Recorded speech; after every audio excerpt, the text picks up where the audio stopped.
தமிழ்நாடே கேள்விப்பட்டிராத அதிரடி விலை குறைப்பு சூப்பர் சரவணா ஸ்டோர்ஸ்.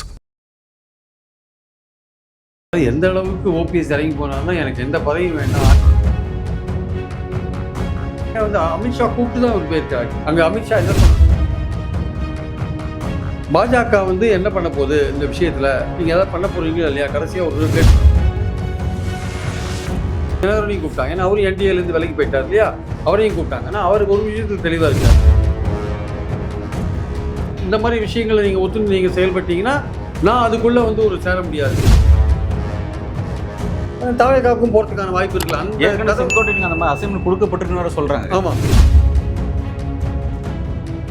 பாஜக பல தடவை கேட்டு பார்த்துட்டாங்க. இல்லை சார், அது மாதிரி ஐடியாவே இல்லை, சேர்த்துக்கிற மாதிரி ஐடியா. இப்போ மந்திரிகளும் சொல்கிறாங்க எடப்பாடி பிடிவாதமாக இல்லை என்றார். ஓபிஎஸ் பர்மிஷன் கொடுக்கல பார்க்கறதுக்கு, பிரைம் மினிஸ்டர் பார்க்க. கட்சிக்கு துரோகம் பண்ணிட்டு போனவங்க, கட்சி தலைமைக்கே கெடு வச்சுட்டு போனவங்க, ஸோ இவங்களெல்லாம் சேர்க்கறதுக்கு ரெடியாக இல்லைன்னா. ஊடக அறத்தோடு செயல்பட்டு வரும் நியூஸ் ஃபோக்கஸ் தமிழ் சேனலை சப்ஸ்கிரைப் செய்து ஆதரியுங்கள்.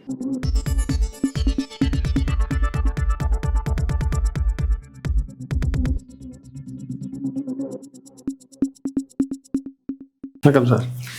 டெல்லிக்கு சென்ற ஓ பன்னீர்செல்வம் அவர்கள் உள்துறை அமைச்சர் அமித்ஷாவை சந்தித்து பேசியிருக்கிறாரு. ஒரு 20 மினிட்ஸ் அந்த சந்திப்பு அப்படிங்கிறது நடைபெற்றிருக்கு. அதை தாண்டி இன்னும் பல்வேறு தலைவரை சந்திப்பதற்கான திட்டத்தோடு வந்து அங்கே இருக்கிறாரு. என்ன நோக்கம், அதோட பின்னணி என்ன சார்? இந்த பின்னணியில் ஒரே பின்னணி தான். அதாவது அவர் வந்து அஇஅதிமுகலேருந்து விலக்கப்பட்ட பிறகு எடப்பாடி பழனிசாமி ரொம்ப தெளிவாக அவரை மீண்டும் சேர்க்க மாட்டேன் அப்படின்ற விஷயத்தில் தெளிவாக இருக்கார். அதாவது எந்த அளவுக்கு ஓபிஎஸ் இறங்கி போனார்னா எனக்கு எந்த பதவியும் வேண்டாம், அதிமுக ஒன்றுபட்டால் போகிறோன்ற அளவுக்கு இறங்கி போனார். அவங்க ஆட்கள் ஒருத்தர் என்ன சொன்னாங்க, காலில் வேணால் விடணும்னு கூட அந்த அளவுக்கு கூட அவங்க ஆள் ஒருத்தர் பேசினார். ஆனால் எடப்பாடி எதற்குமே மசிகிற மாதிரி தெரியல. அவர் இவங்க விலக்கப்பட்டவர்களை சேர்க்க மாட்டேன்றதுல உறுதியாக இருக்கார். ஸோ இவர்களும் வந்து பல தடவை சொல்லி பார்த்தாக்க அவரும் கேட்கல. பாஜக மூலமாக செங்கோட்டையனும் கிட்டத்தட்ட ஒற்றுமைக்கான ஒரு குரல் கொடுத்தார். அவரோட பேச்சு அடிப்படையில் அவர் பதவியை பிடிங்கி அவர் அடிப்படை உறுப்பினர்லேருந்து நீக்கி வெளில அமிச்சிட்டாங்க. அவர் போய் நேராக தாவேக்கால சேர்ந்துட்டார். இப்போ இவர் வந்து அதுக்கு முன்னாடி என்ன பண்ணுறாரு, இவர் தாவேக்கால நேரடியாக சேர்றதோ இல்லை வேறு ஏதாவது கட்சியில் திமுகவில் சேர்றதோ அந்த மாதிரி ஐடியா வந்து இவருக்கு இருந்திருக்கு. ஆனால் வந்து அதுக்கு முன்னாடி கடைசியாக ஒரு தடவை வந்து பாஜக வந்து என்ன பண்ண போகுது இந்த விஷயத்தில், நீங்கள் எதாவது பண்ண போகிறீங்களா இல்லையா, கடைசியாக ஒரு தடவை கேட்டுக்கலாம் தான் டெல்லி போயிருக்காரு. இப்போ ஆக்சுவலாக ஓகே, அவங்க ஏதாவது பண்ணுவாங்களா, அதுக்குள்ளே பூந்து இந்த விஷயத்துக்குள்ளே பூந்து ஏதாவது அவரை மீண்டும் அதிமுகவில் எடுத்துன்னு போவாங்களா, இல்லை அவரை என்டிஏ கூட்டணிக்குள்ளே கொண்டு போவாங்களா, இல்லை நீங்கள் உங்கள் இஷ்டப்படி பண்ணுங்க சார், எங்களால் எடப்பாடி பழனிசாமி ஒன்றும் கன்வின்ஸ் பண்ண முடியல அப்படின்னு சொல்லிடுவாங்களா, இல்லை நீங்கள் வந்து ஒரு தனி கட்சி ஆரம்பிங்க, என்டிஏவோட கூட்டணி வைங்கன்னு சொல்லுவாங்களா. ஸோ இந்த மாதிரி பல ஆப்ஷன்ஸோடு தான் அவர் அங்கே போயிருக்கார் இப்போ ஆக்சுவலாக. அதனால் வந்து தனி கட்சி போன நவம்பர் 24 அன்றைக்கி பேசும்போது இதுக்கு இறுதி முடிவு வந்து டிசம்பர் 15க்குள்ளே எடுப்பேன், அதான் ஒரு தனி கட்சி ஆரம்பிப்போம்னு வைத்தியலிங்கம் சொன்னார் ஆக்சுவலாக. ஸோ அதனால் தனி கட்சி ஆரம்பிக்கிறதுக்கான ஒரு முயற்சியில் அவங்க இறங்கியிருக்காங்க. நேற்று டெல்லி போன ஒரு ஓபிஎஸ் வந்து தேர்தல் கமிஷனில் வந்து 3 விதமான பேர் கொண்டு ஒரு அப்ளிகேஷனை ஃபைல் பண்ணியிருக்காங்க. அதாவது ஜெயலலிதாவையும் எம்ஜிஆர் பேரை இணைச்சி ஒன்று, எம்ஜிஆர் பேரை மட்டும் வச்சு ஒன்று, அந்த மாதிரி ஜெயலலிதா பேரை மட்டும் வச்சு ஒன்று, அந்த மாதிரி விஷயங்களை ஃபைல் பண்ணியிருக்கார். 3 விதமான கழகம் முடிகிற மாதிரி, திராவிடம் கழகம் முடிகிற மாதிரி ஒன்று பண்ணியிருக்கார். ஸோ அதுக்காக 3 பேர் அவங்க அதில் ஒன்று அவங்க என்ன ஏற்றுப்பாங்கன்னு தெரியாது. ஸோ கட்சி துவங்கிறது வந்து டெஃபினட்டு. ஸோ அதனால் இப்போ அமித்ஷாவை கடைசியாக வந்து அமித்ஷா கூப்பிட்டு தான் அவர் போயிருக்கார். ஆக்சுவலாக பல நாள் அப்பாயின்மெண்ட் கேட்டிருந்தாங்க. கடைசியில் அவர் கூப்பிட்டாங்க. இவரை மாதிரியே தினகரனையும் கூப்பிட்டாங்க. ஏன்னா அவரும் என்டிஏலேருந்து விலைக்கு போயிட்டார் இல்லையா, அவரையும் கூப்பிட்டாங்க. ஆனால் அவர் ஒரு விஷயத்தில் தெளிவாக இருக்கார். இந்த வரப்போகிற எலெக்ஷன்ஸை நீங்கள் அதிமுக தலைமையில் சந்திக்கிறதோ இல்லை எடப்பாடி தலைமையில் சந்திக்கிறதோ அந்த மாதிரி விஷயங்கள் இருந்தால் என்னை கூப்பிடாதீங்க. அதுலேருந்து மாதிரி என்டிஏ தலைமை அப்படின்னு சொன்னால் என்னை கூப்பிடுங்க, நான் வரேன். இல்லை அது மாதிரியான வாய்ப்புகள் இல்லைன்னா நான் வந்து ஒன்றும் பிரயோஜனம் இல்லை, நான் ரொம்ப தெளிவாக இருக்கேன். என்டிஏ தலைமை அப்படின்னா நான் அதில் வந்து அதிமுக மாதிரி ஒரு கட்சியாக நானும் இருக்கேன். அதிமுக தலைமை, எடப்பாடி முதலமைச்சர், இந்த மாதிரி விஷயங்களை நீங்கள் ஒத்துழைத்து நீங்கள் செயல்பட்டீங்கன்னா நான் அதுக்குள்ளே வந்து ஒரு சேர முடியாது, சேரத்துக்கான வாய்ப்பே இல்லை. ஏன்னா எடப்பாடியை வந்து அவர் அட்டேது கட்சியை பிடுங்கிறது தான் என் நோக்கமே. அவர் துரோகியாக மாறிட்டார், எங்களெல்லாம் வெளியில் அமிச்சார். அதனால் அவர்கிட்ட கட்சியை பிடுங்கிறது தான் எங்கள் நோக்கமே. அப்படி இருக்கும்போது அவரை வந்து முதல்வர் கேண்டிடேட்டாவோ அவர் தலைமையிலையும் நாங்கள் இயங்கிறதுக்கான வாய்ப்பே இல்லை. என்டிஏ கூட்டணியில் அவர் இருந்தால் நாங்கள் இருந்தால் எனக்கு உங்களுக்கு பிரச்சனை இல்லை, அதை பற்றி எங்களுக்கு ஆட்சேபனை கிடையாது அப்படின்னு சொல்லிட்டு ஒரு தினகரன் போகலை. ஆக்சுவலாக அவருக்கும் கூப்பிட்டாங்க, நோ சொன்ன தினகரன், டெல்லிக்கு நோ சொன்ன தினகரன், அது ஒன்று முக்கியமான விஷயம். அதே மாதிரி பார்த்தீங்கன்னா இவர் வந்து என்ன பண்ணிருக்காரு, அமித்ஷாவை பார்க்கும்போது இவர் என்ன 3 கோரிக்கைகள் வச்சுருக்காரு மொத்தம். ஒன்று வந்து என்னை வந்து ஒருங்கிணைப்பாளராக சேருங்க, நான் எல்லா கேஸையும் வித்ட்ரா பண்ணிக்கிறேன், அதிமுகவில் என்னை மீண்டும் ஒருங்கிணைப்பாளர் போஸ்ட் கொடுங்க. ஏன்னா வந்து நான் வந்து ஒருங்கிணைப்பாளராக இருந்தேன், அதனால் என்னை மறுபடியும் அதே போஸ்ட்டில் கொண்டு போகிறது பெட்டர். நீங்கள் எடப்பாடியை வந்து இணை ஒருங்கிணைப்பாளராக போட்டுக்கோங்க, அவரை முதல்வர் கேண்டிடேட்டாக போடுறதுக்கு எனக்கு ஒன்றும் ஆட்சேபனை கிடையாது. என்ன ஆனால் கட்சியில் ஒருங்கிணைப்பாளராக என்ன போடணும் அப்படின்ற மாதிரி ஒரு விஷயம் இவர் சொல்கிறார், ஓபிஎஸ் சொல்கிறார். அதே மாதிரி அவர் ஒத்துக்கலை அப்படின்னா, ஏற்கனவே ஒத்துக்கலை பல தடவை. இப்போ ஈரோடு எலெக்ஷன் முடிஞ்ச பிறகு பாஜக பல தடவை கேட்டு பார்த்துட்டாங்க, இல்லை சார் அது மாதிரி ஐடியாவே இல்லை, சேர்த்துக்கிற மாதிரி ஐடியாவே இல்லைன்னு தெளிவாக சொல்லிட்டார். தங்கமணி, வேலுமணி போன்றவரெல்லாம் சொல்கிறாங்க, இது மாதிரி நம்ம கட்சியில் வந்து போட்டி போடுறதுக்கே யோசிக்கிறாங்க, கட்சி பலமாக இல்லைன்னு யோசிக்கிறாங்க, தாவேக்காவும் கூட்டணிக்கான கதவை மூடிட்டாங்க, செங்கோட்டையன் இப்போ அங்கே போய் சேர்ந்துட்டாரு, இனிமேல் நமக்கு சேர்றதுக்கான வாய்ப்புகள் குறைஞ்சே போச்சு, யாருமே போட்டி போடுறதுக்கு யோசிக்கிறாங்க, அப்போ நம்ம இருக்கிற முக்கலத்தோர் ஓட்டையாவது நம்ம வந்து எடுக்கணும். ஓபிஎஸ் இருந்தாருன்னா முக்கலத்தோர் ஓட்டு வரும், தினகரன் நம்ம அணியில் இருந்தாருன்னா முக்கலத்தோர் ஓட்டு வரும். ஒரு 30 கான்ஸ்டியூன்சியில் அவங்க டிசைட் பண்ணுற இடத்துல இருக்காங்க, இந்த முக்கலத்தோர் டிசைட் பண்ணுற இடத்துல இருக்காங்க. அவங்க ஏற்கனவே அந்த கம்யூனிட்டி வந்து 10.5 நம்ம மேலே ரொம்ப கோபமாக இருக்காங்க. அந்த மனிதர்கள் ஒதுக்கீடில் வந்து அவங்க பெரும்பான்மை அவங்களும் அஃபெக்ட் ஆகிருக்காங்க. இவங்களுக்கு 10.5 கொடுத்தோன்னா அவங்க அஃபெக்ட் ஆகிட்டாங்க, முக்கலத்தோரில் ஒரு பிரிவு அஃபெக்ட் ஆகிருக்காங்க. கிட்டத்தட்ட ஒரு 112 ஜாதிக்கு நீங்கள் 10.20% இருந்தது சார். ஒரு 8 ஜாதிக்கு நீங்கள் 10.5 கொடுத்துட்டு மீதி 112 ஜாதிக்கு வந்து நீங்கள் 103-104 ஜாதிக்கு மீதி இருக்கிற 9.5 கொடுத்தீங்கன்னா பாதிக்கப்படுறாங்கல்ல, அவங்க வாய்ப்புகள் இழக்கிறாங்கல்ல. அதனால் வந்து அவங்க ஏற்கனவே கோபமாக இருக்காங்க. நீங்கள் வேறு வந்து இந்த மாதிரி சசிகலா எல்லாரையும் முதுகில் குத்திய வெளில அமிச்சிட்டீங்க, அதனால எல்லாருமே கோபமாக இருக்காங்க. முக்கலத்தோரே வந்து கோபமாக இருக்காங்க, ஏடிஎம்கேனாலே கோபமாக இருக்காங்க. இமெயில் பார்த்தீங்கன்னா போன எலெக்ஷன்ஸே கோபமாக இருந்தாங்க, போன எலெக்ஷன்ஸே ஓட்டு போடல. அவங்களுக்கு வந்து கிட்டத்தட்ட வந்து டெல்டாவில் ஒரு 4 மாவட்டங்கள், அப்புறம் வந்து சவுத்தில் ஒரு 10 மாவட்டங்கள், 14 மாவட்டங்களில் வந்து அவங்க வந்து ஒரு முக்கியமான இடத்துல இருக்காங்க. 10% தான் பாப்புலேஷனில் இருக்காங்க. கிட்டத்தட்ட ஒரு 60 லட்சம் பேர் ஓட்டர்ஸ் இருக்காங்க வச்சுக்கோங்களேன். அவங்க வந்து முக்கியமான இடத்துல இருக்காங்க, பல தொகுதிகளில் முக்கியமான இடத்துல இருக்காங்க. போன வாட்டியே டெல்டாவில் தஞ்சாவூர், புதுக்கோட்டை, நாகப்பட்டினம், திருவாரூர் 4 இடத்துலையும் அவங்க செல்வாக்காக இருக்காங்க. அந்த 4 இடத்துலையும் 22 தொகுதி இருக்குது. அந்த 22 தொகுதியில் 4 தொகுதியில் தான் ஏடிஎம்கே வின் பண்ணாங்க. யார் வின் பண்ணவங்களும் முக்கியமான ஆளுங்க. ஓஎஸ் மணியன், காமராஜ் அமைச்சர் பாஞ்சி, முன்னாள் அமைச்சர் காமராஜ், முன்னாள் அமைச்சர் விஜயபாஸ்கர், வைத்தியலிங்கம் 21 வின் பண்ணாங்க. அப்புறம் அவர் ஓபிஎஸ்ட்டு போயிட்டார். 4 பேர் தான் வின் பண்ணாங்க 22 கான்ஸ்டியூன்சியில். அங்கே சவுத்தில் பார்த்தீங்கன்னா இருக்கிற 57-58 கான்ஸ்டியூன்சியில் வெறும் 15 கான்ஸ்டியூன்சியில் தான் ஏடிஎம்கே வின் பண்ணாங்க. அப்போ ஏடிஎம்கே வந்து பார்த்தீங்கன்னா மொத்தம் இருக்கிற 74 கான்ஸ்டியூன்சியில் ஏடிஎம்கே 15 நாள் 19 கான்ஸ்டியூன்சியில் வின் பண்ணாங்க, சவுத்துலையும் டெல்டாலையும். அப்போ எவ்வளோ பலவீனமாக இருக்காங்க. அப்போ முக்கலத்தோருடைய சப்போர்ட் நமக்கு தேவையாக இருக்குது. ஏற்கனவே தேவேந்திர குல வேளாளர் முழுக்க வந்து திமுக ஆதரவாக இருக்காங்க. கொஞ்சம் பேர் கொஞ்சம் புதிய தமிழகம், ஜான் பாண்டியன் தவிர பெரும்பான்மையோர் திமுக ஆதரவாக இருக்காங்க. கொஞ்சம் பேர் வந்து பாஜகவும் இருக்காங்க.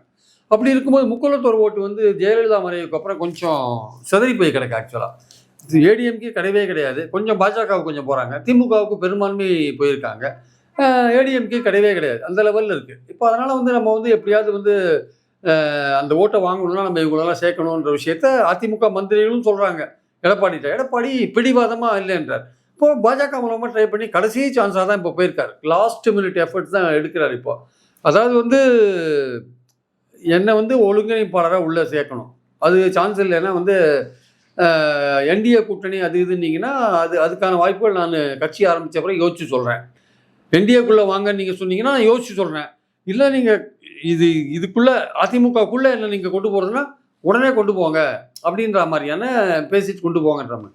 அதுக்கான வாய்ப்புகள் கொஞ்சம் கூட இல்லைன்னு இந்த சொல்கிறாங்க, தகவல் சொல்கிறாங்க. யார் அதிமுக வட்டாரத்தில் சொல்கிறாங்க. திருப்பி ஓபிஎஸ் ஏற்றுக்கிறதுக்கான வாய்ப்புகளே கிடையாது.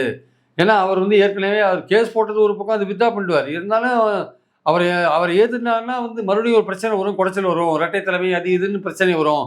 அந்த மாதிரியான ஒரு விஷயமே தேவையில்லை அப்படின்னு ரொம்ப பிடிவாதமாக இருக்காரு. கட்சி என்னாலும் பரவாயில்ல, கட்சி என்னாலும் பரவாயில்ல, நான் பதவியில் இருக்கணும், கட்சி தோத்தாலும் பரவாயில்லன்னு எடப்பாடி ரொம்ப தெளிவாக இருக்காராம்.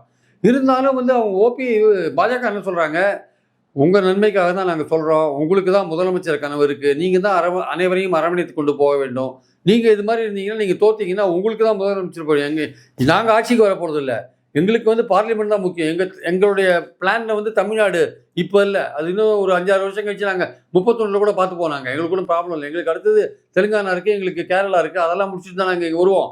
நாங்கள் இப்போ இம்ப்ரூவ் பண்ண முடிஞ்சால் சந்தோஷப்படுவோம், இல்லாட்டி பரவாயில்லன்னு விட்டுட்டு போயிடுவோம். நீங்கள் இவ்வளோ சொல்லி நீங்கள் கேட்கலைன்னா எக்கடோ கெட்டு போங்க, எங்களுக்கு கவலை இல்லை அப்படின்ற மாதிரியான ஒரு விஷயத்த சொல்லியிருக்காங்க.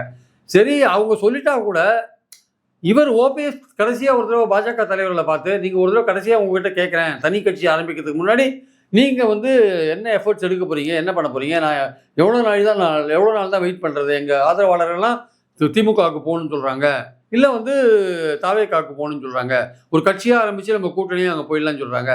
சில பேர் திமுகலையும் சேர்ந்துட்டாங்கன்னு கூட கேட்குறாங்க எங்கள் ஆதரவாளர்கள் அப்படின்றாங்க. அவங்க ஆதரவாளர்கள் என்ன ஃபீல் பண்ணுறாங்க, சார் ஒருங்கிணைப்பாளர்னு கொடுத்தா இவர் போகலாம் சார், என்டிஏ கூட்டணிலாம் தேவையில்லை சார், அதில் போய் எதுக்கு சார் நம்ம என்டிஏ கூட்டணியில் போவோம், ஏடிஎம்கே ஆளுங்க நமக்கு ஒர்க் பண்ண மாட்டாங்க, நம்ம ஆளுங்க அவங்களுக்கு ஒர்க் பண்ண மாட்டாங்க, அது முரண்பாடான ஒரு கூட்டணியாக போயிடும் கடைசியில், அதெல்லாம் தேவையில்லை சார். ஏடிஎம்கேல அவரை சேர்த்து நீங்கள் அவருக்கு உரிய பதவி கொடுத்தீங்களா, அது உங்களால் முடிஞ்சுதா பாஜகவில் பண்ணுங்க, இல்லாட்டி நம்ம தனி கட்சி ஆரம்பித்து நேராக டிஎம்கேக்கு போயிடலாம் அப்படின்றது தான் அவங்க ஆதரவாளர்கள், முக்கியமான ஆதரவாளர்கள்லாம் சொல்லியிருக்கிற விஷயம். அப்படி அதுக்கு ஓபிஎஸ் ஒத்து வரல வச்சுக்கோங்க, இல்லைங்க அவங்க என்டிஏல சேர சொல்கிறாங்க, தனி கட்சி ஆரம்பித்து என்டிஏல போகலான்னு இருக்கு அப்படின்னு சொன்னாங்கன்னா, அவர் கூட இருக்கிற ஆதரவாளர்கள் எப்படி மனோஜ் பாண்டியன் டிஎம்கேல சேர்ந்தார், அந்த மாதிரி அவங்க ஆதரவாளர்கள் இருக்கிற ஒரு 10 ஆதரவாளர்கள் எல்லாம் போய் டிஎம்கேல சேர்றதுக்கான வாய்ப்புகள் அதிகமாக இருக்குது. அதனால் ஓபிஎஸ் இப்போ டெல்லியிலேருந்து வந்த பிறகு அவர் என்ன மெசேஜ் கொண்டு வர்றாரு, எவ்வளோ நாளாக அவங்க டைம் கேட்குறாங்க, அதெல்லாம் இருக்குது. 15ஆம் தேதிக்குள்ளே அவங்க வந்து முடிவு எடுப்பாங்களா, இப்போ தேதி இன்றைக்கி 4-3 ஆச்சு, 15ஆம் தேதிக்குள்ளே அவங்க பாஜக ஒரு முடிவு எடுத்து சொல்லுவாங்களா, இவர் அதுக்கப்புறம் தான் ஒரு தனி கட்சி ஆரம்பித்து யார் கூட போகிறது, அவங்க சொல்கிற முடிவை வச்சு தான் அவருக்கு அடுத்த கட்ட நடவடிக்கை இருக்குது. அதனால் வந்து கட்சி ஆரம்பிக்கிற வேலைகள் ஆரம்பிச்சிட்டாரு. அதே மாதிரி அவங்க ஆதரவாளர்கள் தெளிவாக இருக்காங்க, தாவேக்கா திமுக தான் போகணுன்ட்டு. இவர் வந்து கொஞ்சம் ஊசலாட்டத்தில் இருக்கார், எப்படியாவது நம்ம அந்த அதிமுகக்குள்ளே போனால் போகிறோம், ஒருங்கிணைப்பாளர் கொடுத்தா பெட்டர்னு நினைக்கிறார். ஆனால் அது கிடைக்கிறது சந்தேகம், சேர்க்கறதே சந்தேகம். என்டிஏ கூட்டணிக்கு போகிறது மட்டும்தான் உறுதி. சரி, எனக்கு என்னென்ன ஒரு டவுட்னா வந்து இப்போ செங்கோட்டையன் அவர்கள் கட்சியிலேருந்து வெளியேற்றப்பட்ட பிறகு அவர் வந்து ஏற்படுத்தக்கூடிய அந்த இம்பாக்டை வந்து இபிஎஸ் பார்த்து ஒரு அதிர்ச்சிக்குள்ளாகிறார். கோபியிலே வந்து அவர் வந்து நினச்ச மாதிரி கூட்டம் சரியில்லை, பெரிய டிஸ்டர்ப் ஆயிருக்கார் அப்படின்னு புரிஞ்சுக்கிறார். இப்போ நாளைக்கு அதே மாதிரி வந்து ஓபிஎஸ் அதே ட்ராக்ல போறாரு அப்படின்னா அது இன்னமும் அதிமுகவுக்கு பெரிய பிரச்சனை தானே. இதெல்லாம் செங்கோட்டையின் உதாரணம் ரீசெண்ட் எக்ஸாம்பிள், அதை பார்த்து கூட இபிஎஸ் இதை கோர்ஸ் கரெக்ஷன் பண்ணோம் அப்படின்னு நினைக்கல அவர். அந்த செங்கோட்டையன் அங்கே போய் சேர்ந்தது, அந்த அதிர்ச்சி, அது ஏற்படுத்துகிற இம்பாக்ட் இருக்குல்ல, அதனால தான் அது ஏற்படுத்துகிற இம்பாக்ட் என்னென்னா, செங்கோட்டையன் பெரிய மக்கள் தலைவர் பின்னாடி ஓட் பேங்க் இருக்குன்றது முக்கியம் கிடையாது, அதிமுகலேருந்து போகிறதுக்கான ஒரு இடம் அங்கே இருக்குல்ல. ஓகே, அது வந்து இப்போ இனிமேல் ஏடிஎம்கேலேருந்து பிடிக்காதவங்களாம் அங்கே போகிறதுக்கு திமுக தான் போகணும்னு கிடையாது, இனிமேல் தாவேக்காவுக்கும் போகிறதுக்கான வாய்ப்பு இருக்குல்ல. அந்த செங்கோட்டையன் அந்த மாதிரி அசைன்மெண்ட் கொடுக்கப்பட்டிருக்குன்னு சொல்கிறாங்க. ஆமாம், இல்லை செங்கோட்டையனை பொறுத்த மட்டும் அவருக்கு என்னன்னா, பாஜகவில் ஒரு அசைன்மெண்ட் கொடுக்கப்பட்டிருக்கு அப்படின்னு நீங்கள் சொல்கிறீங்க. இல்லை, செங்கோட்டையனுக்கு ஹஸ்பண்ட் அதிமுகவில் இருக்கிற அதிருப்தியாளர்லாம் இங்கே ஷிஃப்ட் பண்ணுங்க, இங்கே கூப்பிட்டு தாவேக்கா கொடுத்துருக்க அசைன்மெண்ட், தாவேக்கா கொடுத்துருக்க அசைன்மெண்ட் அவர் ட்ரை பண்ணிட்டு இருக்காரு. அதில் கேபி முனுசாமி போன்றவர்கள்லாம் கூட போயிடுவாங்கன்றாங்க, அப்படிலாம் கூட சொல்கிறாங்க சில பேர். அதனால் வந்து அது யார் போவாங்க யார் வருவாங்கன்னு தெரியாது. முன்னாள் மந்திரிகள் பல பேர் அவர் இழுக்கிறதுக்கான முயற்சிகள் இறங்கியிருக்காருன்றாங்க, பல பேர் அப்ரோச் பண்ணியிருக்காரு முன்னாள் மந்திரிகள், அவங்களாம் வரத்துக்கான முயற்சிகள் அவர் எடுக்கிறார் அப்படின்றாங்க. அது வந்து எடப்பாடிக்கு வந்து என்னன்னா, யார் போனாலும் வந்தாலுமே விலகி நின்றவங்களாம் மறுபடியும் சேர்க்கறதுக்கான வாய்ப்பே இல்லைன்றதுல உறுதியாக இருக்கார் சார். அதில் வந்து தெளிவாக இருக்கார். அது கோபி கூட்டத்தில் அவர் ரொம்ப தெளிவாக பேசினார். கட்சிக்கு துரோகம் பண்ணிட்டு போனவங்க, கட்சி தலைமைக்கே கெடு வச்சுட்டு போனவங்க, ஸோ இவங்களெல்லாம் சேர்க்கறதுக்கு ரெடியாக இல்லைன்றதான், துரோகம் பண்ணிட்டு போனவங்களும் சேர்க்கறதுக்கு ரெடியாக இல்லைன்னு இருக்கார். இனிமேல் அந்த கால் வந்து ஓபிஎஸ் எடுக்க வேண்டிய கால் தான். அது பாஜகவுக்கும் அதை பற்றி ஒன்றும் பெரிய அக்கறை கிடையாது. இவங்கெல்லாம் பாஜகவை நம்பி பாலிடிக்ஸ் பண்ணுறது தான் பரிதாபமாக இருக்குது பார்த்தா. சரி, எனக்கு இதில் இன்னொரு டவுட் என்னன்னா, இந்த விவகாரங்கிறது அதிமுக உட்கட்சி விவகாரம் மட்டும் கிடையாது, தேர்தல் நோக்கி பேசும்பொழுது என்டிஏடைய ஒரு சப்ஜெக்டும் கூட. அப்படி இருக்கும்போது என்டிஏட வெற்றின்னு பார்க்கும்பொழுது அதுக்கு எல்லாமே இந்த விஷயங்கள் வந்து பெரிய முட்டுக்கட்டையாக தான் இருக்குது. அப்படி இருக்கும்போது அந்த வைடா என்டிஏட வெற்றின்ற அளவில் டெல்லி பாஜக இந்த விஷயத்தை எப்படி பார்க்குறாங்க? அந்த பாயிண்ட்ல தான் இவரை மறுபடியும் கூப்பிட்டு பேசுகிறாங்க. ஓகே, அந்த பாயிண்ட்ல தான் வந்து நம்ம வந்து முக்குளத்தூர் ஓட் பேங்கை பலப்படுத்தணும் அப்படின்ற ஐடியா தான். ஏன்னா வந்து ஒரு 30-40 கான்ஸ்டியூன்சியில் முக்குளத்தூர் வந்து வெற்றி தோல்வியை நிர்ணயிக்கிற மாதிரி இருக்காங்க. அதனால் வந்து அவங்கள கூப்பிட்டு பேசணும்னு நினைக்கிறாங்க. அது ஒரு பெரிய அடியாக இருக்கும். இல்லாட்டி போனவா ஜெயலலிதா இருந்த போதே வந்து திமுக வந்து ரொம்ப மோசமான அங்கே இல்லை, நல்லா தான் இருந்தது. அதாவது அங்கே இருக்கிற சவுத்தில் இருக்கிற 58 தொகுதிகளில் 33 தொகுதிகள் ஏடிஎம்கே வாங்கினாங்க, 25 தொகுதிகள் திமுக வாங்கினாங்க. எப்போ எம்ஜிஆர் ஜெயலலிதா இருக்கும்போது ஜெயலலிதாவுக்கு முக்குளத்தூர் முழு சப்போர்ட் அப்படியுமே வாங்கினாங்க 10 வருஷம் 2016 எலெக்ஷனில். அதனால் திமுகவை பொறுத்த மட்டும் அவங்களுக்கு முக்குளத்தூர் மத்தியில் ஒரேடியாக செல்வாக்கு இல்லைன்னு சொல்ல முடியாது. அதனால தான் வந்து ஓபிஎஸ் வந்து திமுகவோட கூட்டணி அல்லது அது மாதிரி பேசும்போது அவங்க வந்து இவர் வந்தால் தான் முக்குளத்தூர் ஓட்டு வரும்னு இல்லை. ஏற்கனவே எடப்பாடி மேலே அதிருப்தியாக இருக்கிற முக்குளத்தூர் ஓபிஎஸ்ஓ தினகரனோ ஜெயிக்கிறதுக்கான வாய்ப்புகள் இல்லை, ஆட்சி அமைக்கிறதுக்கான வாய்ப்புகள் இல்லைன்னு தெரிஞ்ச போது அவங்க யார் ஆட்சி அமைக்கிறதுக்கான வாய்ப்பு இருக்கோ அவங்களுக்கு ஓட்டு போடுறாங்க. அது திமுகவாக இருக்குது ஆக்சுவலாக. அதுதான் வந்து 2021 நடந்தது ஆக்சுவலாக. அதனால தான் 15 இடம் வாங்கினாங்க, மீதி இடங்கள்லாம் திமுக தான் வாங்கினாங்க. ஓகே, 58ல் 15 தான் ஏடிஎம்கே வாங்கினாங்க. ஸோ அந்த மாதிரிலாம் இருக்கும்பொழுது திமுக வந்து அது ஏற்கனவே ஸ்ட்ராங்காக தான் இருக்குது. முக்குளத்தூர் வந்து ஏற்கனவே என்ன பண்ணுறாங்க, யார் ஜெயிக்கிற கட்சியோ யார் எடப்பாடிக்கு எதிராக ஜெயிக்கிற லெவலில் இருக்காங்களோ அவங்களுக்கு ஓட்டு போடுவாங்க. அது வந்து திமுக ஓட்டு போடுதாங்க. இந்த வாட்டி ஒருவேளை விஜய்க்கு கொஞ்சம் ஓட்டு போடலாம், சொல்ல முடியாது. ஸோ அதனால் வந்து ஓபிஎஸ்ஸை பொறுத்த மட்டும் ஓபிஎஸ் வந்து திமுக கதை அவர் தட்டுறாரே தவிர அவங்களும் வந்து சரி, அவங்களுக்கு திமுகவுடைய நோக்கம் என்னவா இருக்குன்னா, எதிர்க்க எவ்வளவு தூரம் நம்ம எதிரணியை பலவீனப்படுத்துகிறோமோ அது பலவீனப்படுத்திட்டே இருக்கணுன்றது அவங்க பாயிண்ட். தேமுதிக வந்தாலும் ஓகே, ஓபிஎஸ் வந்தாலும் ஓகே, தினகரன் வந்தாலும் ஓகே. தினகரன் ஒரு ரவுண்டு பேச்சுவார்த்தையை முடிச்சுட்டாராம் திமுகவோட. ஒரு ரவுண்டு தாவேக்காவோடையும் அவர் பேசிட்டு இருக்காரு, திமுகவோடையும் பேசிட்டு இருக்காராம். அவருக்கு வந்து எடப்பாடியை இந்த வாட்டி எப்படியும் வீழ்த்தி ஆகணும்னு ஒரு நோக்கத்தில் இருக்கார் தெளிவா. அதனால அதில் வந்து அந்த கொள்கையில மாறாதே இருக்கார். அர்ஜுனன் எப்படி இந்த குறி வச்ச குறி தப்பாதுன்ற மாதிரி மர்மயோகி படத்தில் வச்ச குறி தப்பாது, தப்புறதுனால குறி வைக்க மாட்டான்னு வசனம் பேசினார்ல விஜய், அந்த மாதிரி வந்து தினகரன் ரொம்ப தெளிவாக இருக்கார். எடப்பாடிக்கு ஒரு பின்னடைவு அரசியல் ரீதியாக கொண்டு வரணும் இந்த எலெக்ஷனில், அதுதான் நம்ம நோக்கமாக இருக்கணும்னு தெளிவாக இருக்கார். அதுக்கு திமுக பொறுத்தையும் அவர் ரெடி ஆகிட்டார் அப்படின்ற மாதிரி செய்திகள்லாம் வருது. ஆக்சுவலாக ஒரு கட்ட பேச்சுவார்த்தை முடிச்சுட்டான்ற மாதிரி வருது. அது தாவேக்காக்கு போகிறாரா திமுகவுக்கு போகிறாரு தெரியாது. அப்போ வந்து ஓபிஎஸ் என்ன ரோல் எடுத்தாலும் எனக்கு கவலை இல்லைன்னு தினகரன் இருக்கார். அவரை பொறுத்த மட்டும் அவர் தெளிவாக இருக்கார். ஓபிஎஸ் உடைய ரோல் வந்து அவர் வந்து என்டிஏ கூட்டணிக்கு தான் அவரை வந்து போக முடியும், அவர் அதிமுகக்குள்ளே போக முடியாது, பாஜகவிலே ஒன்றும் பண்ண முடியல, எடப்பாடி ரொம்ப வெடுபடியாக இருக்கார், ரொம்ப ஸ்டபனாக இருக்கார் அப்படின்னா பாஜகவும் ரொம்ப எடப்பாடியை வற்புறுத்தாது. ஏன்னா அவங்களுக்கு இருக்க ஒரே கூட்டணி கட்சி அவங்க தான், வற்புறுத்த மாட்டாங்க. அதனால் வந்து அப்போது ஓபிஎஸ்ட்டை நீங்கள் எப்படி செங்கோட்டையன் ஒரு முடிவு எடுத்தாலும் நீங்களும் முடிவு எடுத்துக்கோன்னு சொல்லிட்டு போவாங்க. ஓபிஎஸ்க்கு என்ன மிஞ்சி போனால் 29 மறுபடியும் உங்ககிட்ட வந்துடுறாங்கன்னு சொல்லிட்டு போவார், அவ்வளோதான். அதிமுக தோத்துதுன்னா வந்து எடப்பாடிக்கு தான் நஷ்டம் அது.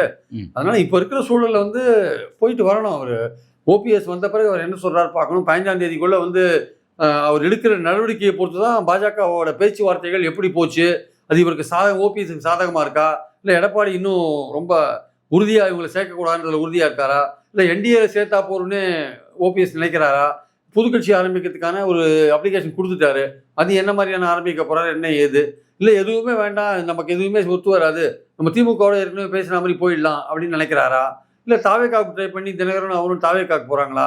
ஸோ இந்த மாதிரி பல கேள்விகளுக்கு விடை வந்து இந்த 15ஆம் தேதி வரையும் வெயிட் பண்ண வேண்டிய அவசியம் இருக்குது. அங்கே அமித்ஷா என்ன சொன்னார் தெரியாது, வந்த பிறகு தான் அவர் சொன்னால் நடக்கிற விஷயங்களை வச்சு தான் நம்ம அதை ஃபர்தராக புரிஞ்சிக்க முடியும் ஆக்சுவலாக வந்து. சரி, ஓகே. இப்போ நீங்கள் என்ன டவுட் அப்படின்னா, இப்போ இந்த என்டி அலைன்ஸ் உருவாகும் பொழுது, அதிமுக பாஜக இந்த கூட்டணி உருவாகும் பொழுது பாஜக கிட்ட இபிஎஸ் வச்ச ஒரே டிமாண்ட் என்னன்னா வந்து, என்னுடைய உட்கட்சி விவகாரத்தில் நீங்கள் தலையிடக்கூடாது அப்படிங்கிறது மட்டும் தான் வந்து அவர் வச்ச டிமாண்டாக அப்போ வந்து சொல்லப்பட்டுச்சு. அது அமித்ஷாவே சொன்னார், நிருபர்கள் கேட்கும்பொழுது சொன்னார், இல்லை அது உட்கட்சி சப்ஜெக்டில் நான் தலையிட மாட்டேன்னு சொன்னார். ஆனால் அதுக்கப்புறம் நடந்த அரசியல் காட்சிகள்லாம் பார்க்கும்பொழுது திரும்ப தலையிடுறாங்க அப்படிங்கிறது நமக்கு தெரிஞ்ச விஷயமா இருக்குது. இப்போ இன்னைக்கு ஓபிஎஸோட அழைப்பு கூட வந்து அதுதான் நோக்கி போகுது. இப்போ அப்படி இருக்கும் பொழுது ஒன்று பேசின ஒப்பந்தத்தை பாஜக மீறுது அப்படிங்கிறது எடப்பாடி பழனிசாமிக்கு வெளிப்படையவே தெரியுது. தெரிஞ்சும் அவர் வந்து அதை பற்றி எதுவும் பேச மாட்டேங்கிறாரு. செங்கோட்டையன் பேசின சப்ஜெக்ட் பற்றி கூட எதுவும் கருத்து சொல்லாமல் அமைதியாக தான் இருக்காங்க அப்படின்னு பார்த்தோம். இப்போ அப்படி இருக்கும் பொழுது இந்த இடத்துல பாஜக பேசின ஒப்பந்தத்தை மீறாங்க ஒன்று. ரெண்டாவது பார்த்தீங்கன்னா எடப்பாடி பழனிசாமியை எந்த வகையிலையும் கண்ட்ரோல் பண்ண முடியல பாஜகவில் அப்படிங்கிற விஷயம் ஒன்று. இந்த ரெண்டு விஷயத்தை எப்படி புரிஞ்சுக்கிறது? இல்லை, அதாவது வந்து உங்கள் உட்கட்சி விஷயத்தில் தலையிட மாட்டேன்னு அமித்ஷா சொன்னது உண்மைதான்.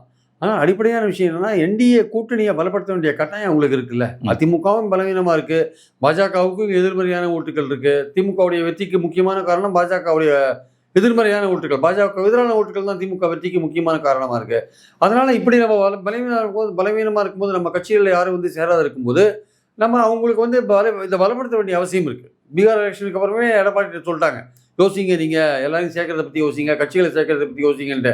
ஆனால் தேமுதிகவோட பேச்சுவார்த்தை நடத்தினாங்க, ஃபெயில் ஆகிடுச்சு. அந்த அம்மா கேட்டாங்க, நீங்கள் ராஜ்யசபா ஏமாற்றிட்டீங்க, இனிமேல் உங்களை நாங்கள் எப்படி வருதுன்னு சொல்லிட்டு உதயகுமார்ட்ட சொல்லி அனுப்பிச்சிட்டாங்க அவங்க.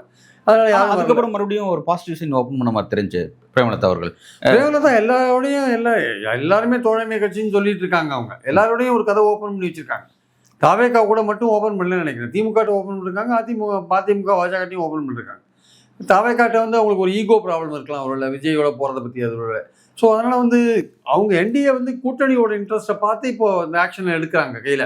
என்டிஏல உள்ளே இருந்த போதே கூட அதிமுக சேர்ந்த பிறகு பிரைம் மினிஸ்டர் இங்கே வந்தபோது ஓபிஎஸ்க்கு பர்மிஷன் கொடுக்கல பார்க்கறதுக்கு, பிரைம் மினிஸ்டர் பார்க்கறதுக்கு. ஏன் காரணம்னா எடப்பாடி ஸ்ட்ரிக்டாக இருந்துட்டார், அவர் அலோவ் பண்ணாதீங்க பிரைம் மினிஸ்டர் பார்க்கறதுக்கு. அதனால தானே வெளில வர்றார் அவர். ஆக்சுவலாக பொக்கே கொடுக்க கூட முடியல, நம்ம என்டிஏல இருக்கோம், நம்ம அவங்க கூட இருக்கோம், பாஜகவோட நம்பி இருக்கோம், அவங்க நம்மளை ஒன்றும் கண்டுக்கலன்னு சொல்லி ரொம்ப வருத்தப்பட்டு தான் வெளில வந்தார்.